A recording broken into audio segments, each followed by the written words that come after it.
One of the first things I did after starting Mika and the Witch's Mountain was notice a U in the word favor and, akin to that Leo DiCaprio meme, pointed at the screen and shouted, "British!" It wasn't until I reached the credits, seeing all these Latin names scroll by, was I prompted to actually look up the two development studios who made the game, Shebig and Nukefist, to learn that they weren't British at all, they're Spanish. And to me, that matters. I'm technically of both British and Spanish descent, among other nationalities. It doesn't matter, don't at me.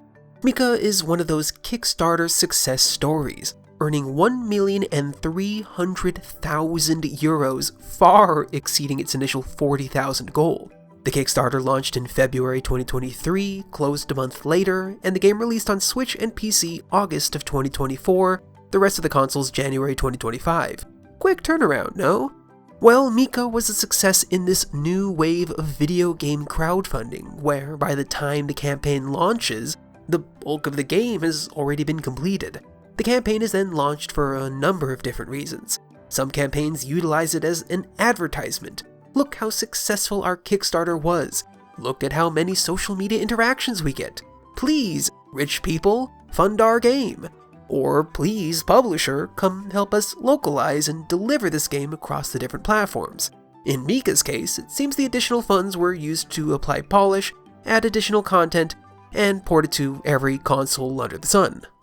As for the game itself, it's almost exactly what it says on the tin. You play as Mika, a young girl, I don't know, between ages 7 and 10 maybe, who has been dropped off by her mom to be a witch's apprentice.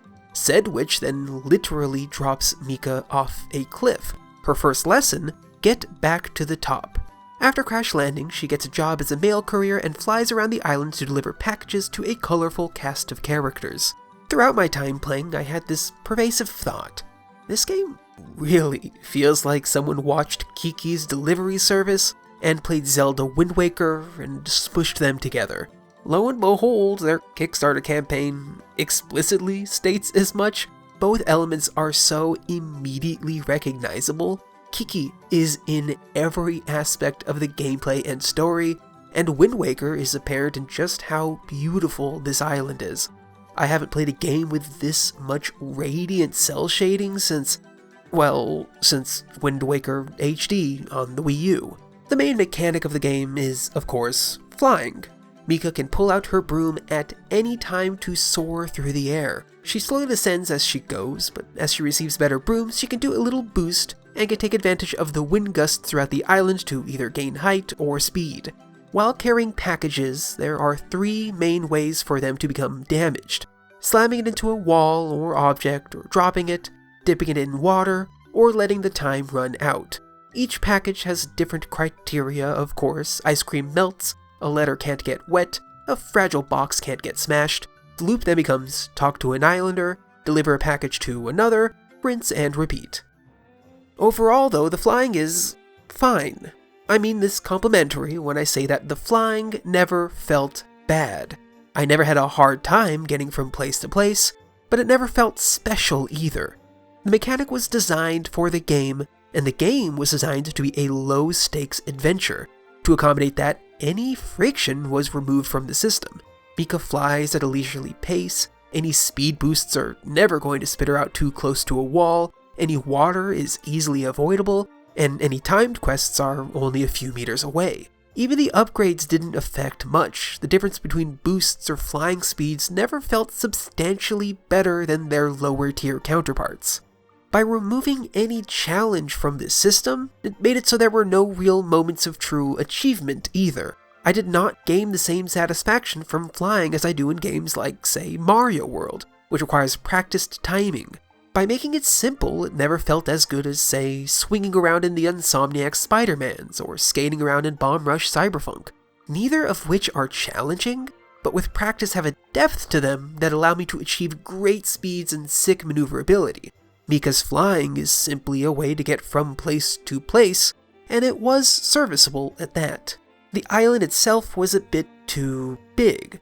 Always gorgeous, of course, and the first time in an area I loved seeing the new colors of, well, mainly grasses, but when it came to flying over these areas numerous times, I found myself begging for more of those wind streams to speed up the process. This once again harkens back to the speed. I'm more so hovering over this landscape. I wish I was soaring above it. If I had felt like I was conquering the skies of this island, it would have added to my enjoyment immensely. Other than flying and the small collectibles throughout the island, the bulk of the game is its narrative, and given the game's kid-focused nature, each storyline is fairly blasé. As she journeys, Mika learns to be a part of her new community, and each member of said community grows in turn. A son learns that it's time to spread his wings and leave home. A different son learns that his true dream is to spend more time with his mother.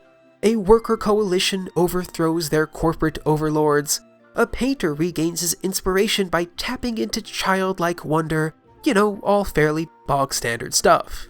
Oh, right, the rise of the proletariat portion. That's actually the main reason why I wanted to discuss this game at all, and a big reason why I denoted this game's Spanish origin.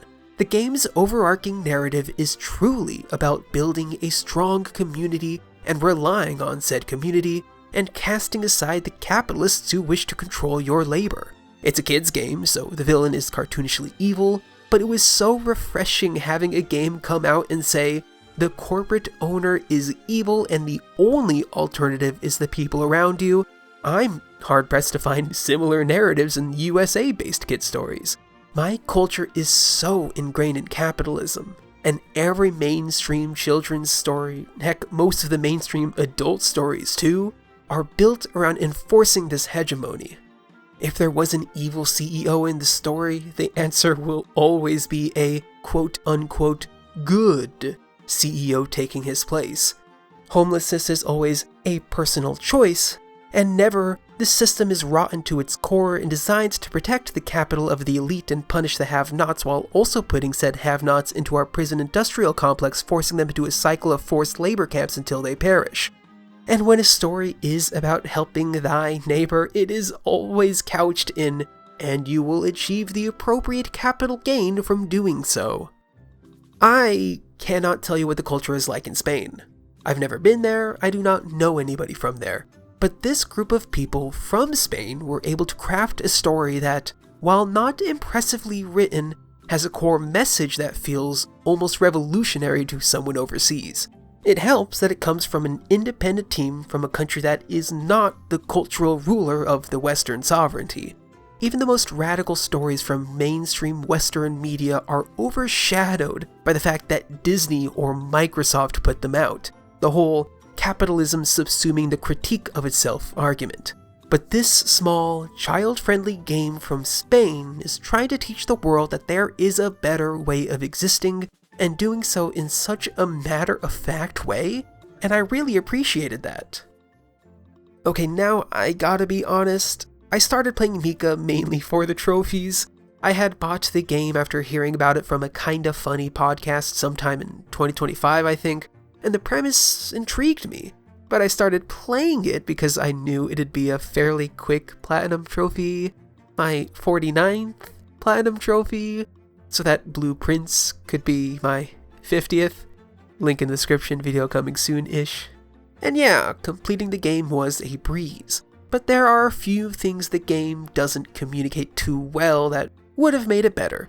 One, of the hundreds of little statues Mika can pick up and trade for cosmetics, you can actually see the totals in each area by opening up the pause menu, navigating to the map, then opening the map, then toggling on collectibles. It took me quite a while to realize I could even open it, let alone see the totals. Another thing, if you see these big pots with blue spheres on them but aren't sure how to interact with them, you can. As soon as Mika gets the broom and can get a decent enough height, oh, they're interactable alright. Last thing, the final deliveries depended on me finding these cute little kappas and doing something with them. I thought they were just cute decorations. They are not.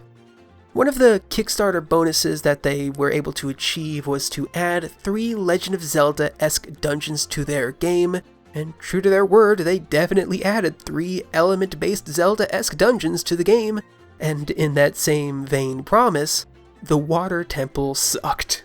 The other two were comparably much better, but none truly shined in the design perspective. And despite the water annoyances, none were really all that difficult, more so annoying. Even more annoying are the 4 statues found within each temple, which after collecting grant Mika the final outfit. Scouring each of these temples, sometimes multiple times over, especially in the water temple where some areas become inaccessible after moving on to the next, was easily the most frustrating part of the game, which then the ultimate reward falls into the age-old story of saving the best collectible for doing everything in the game, rendering the cool new power all but useless. I like the green though, it's very Zelda. I had a good time playing Mika and the Witch's Mountain, but not a great one. If you're interested in a short, lighthearted indie game but still haven't gotten around to, say, a short hike, or Donut County, or Lil Gator game, or later Alligator, or Thank Goodness You're Here, or Untitled Goose Game, or Unpacking, or... oh wow, I play a lot of these types of games, don't I? Huh. Anyway, check out any of those first. This is also a mostly ordered list, by the way, and I reviewed a few, links in the description. Which is not to detract from Mika too much. It seemingly set out to make a child-friendly collectathon with simple gameplay and cutesy writing to match, and from that perspective, they nailed it. The flying is never difficult, the music is good enough, the character portraits are very well designed and illustrated, and the island is immensely beautiful. Plus, the message it's telling is a good one. Overall, I give Mika and the Witch's Mountain a derpy kappa out of 10. Look at their dumb little eyes. These guys rock. Thank you so much for watching. I didn't want to compare too much too directly, but A Short Hike is a direct inspiration for Mika. A Short Hike is so much better of a game. What are some of your favorite lighthearted indies? Let me know in the comments. Or let me know on my social medias where I'm at Mario8 everywhere, links in the description. But while you're here, leave a like or a sub if you're feeling it. I hope you enjoyed, and I will see you next time.